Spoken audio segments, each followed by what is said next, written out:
Hey, I'm Coach Kozak from HASfit, here today to bring you another free professional workout routine. When I'm all done demonstrating the workout, make sure you click the link in the video description. It'll shoot you over to HASfit's website where we have the workout instructions. Alright, let's get this thing started.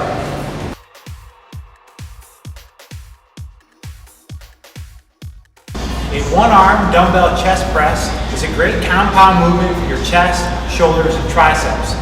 It's a unilateral movement, so we're going to do each arm separately, and this ensures that you have equal strength in both arms and don't have any imbalances. So, using one dumbbell and a flat bench.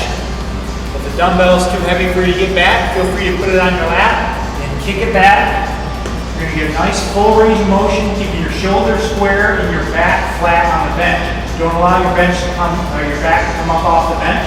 When you're all done on one side, go ahead and switch and put the opposite hand behind your back. That'll help you keep your shoulders square as you complete the movement. All the way up, all the way down, completing at the top.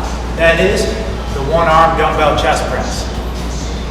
A one dumbbell snatch from the hang is a great unilateral exercise that builds power in our posterior chain as well as our upper back. So with one dumbbell, my feet are shoulder width apart.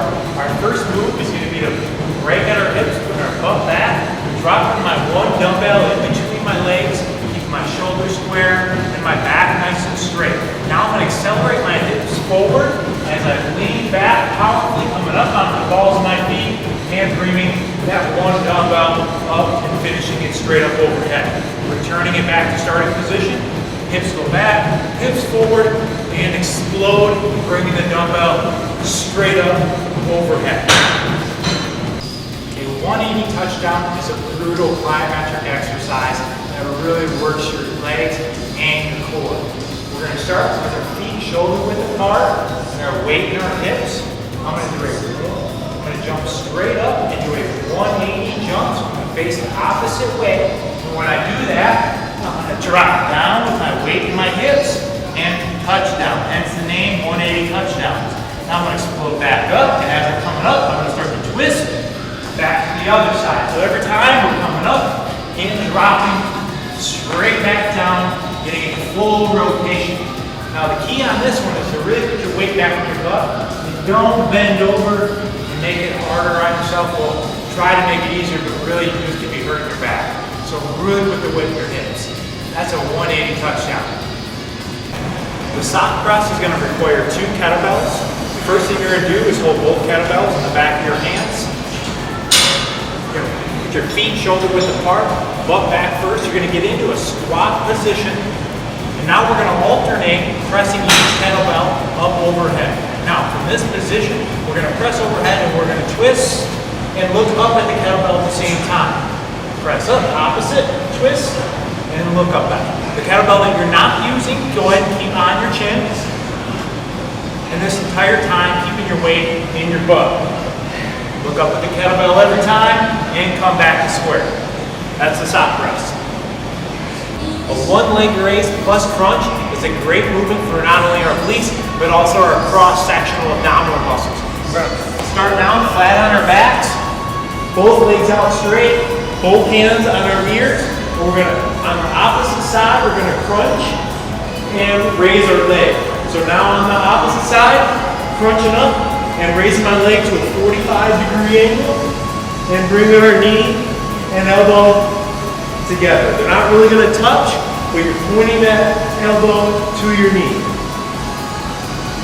That's a one leg raise plus crunch. A medicine ball earthquake is a great movement for your posterior chain, which is your hamstrings, your butt, and your lower back. Now this movement is also great for power and conditioning. We can do it one of 2 ways. We can either do it with a sand medicine ball or a bouncy ball. I'm going to show you with both. So grabbing a sand medicine ball, I have my feet a little wider than the shoulder width, and bend in my knees. I'm going to take the ball overhead, and while lowering my legs, putting the weight back in my hips, I'm going to, with all my power, I'm going to throw the ball to the ground. So I'm using my abs, I'm using my legs, dropping straight down. Very important to use your legs in this exercise. Now, in between every individual rep, you'll put the ball back up and put it back overhead. Now, I'm just going to pounds to medicine ball. It is the more advanced version. It is the multiple response version, so one rep leads right into another. So on this version, we're going to throw down, the ball bounces up, you grab the ball, and right back into the next. Like I said, this one requires a little bit more hand-eye coordination than the sand. You get to choose exactly where you're at. This is a medicine ball or a foot.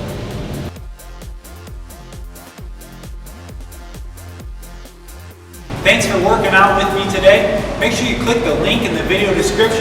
It'll shoot you over to HASfit's website where we have their workout instructions. If you enjoyed this workout, make sure you check out HASfit's website where we have hundreds of additional free workouts. We have your free meal plans to lose or gain weight, as well as our complete 30 to 90 day fitness programs. All there, all for free, just for you. Please do me a favor and subscribe to this YouTube channel. It'll really help keep this great service free. Like us on our Facebook fan page or follow us on Twitter. We'll send you the best daily motivation. And while you're at it, stop by our store, pick up a poster or a t-shirt, whatever it takes to help you stay motivated and on track. I'm Coach Kozak from HASfit, and I'll see you at your next workout.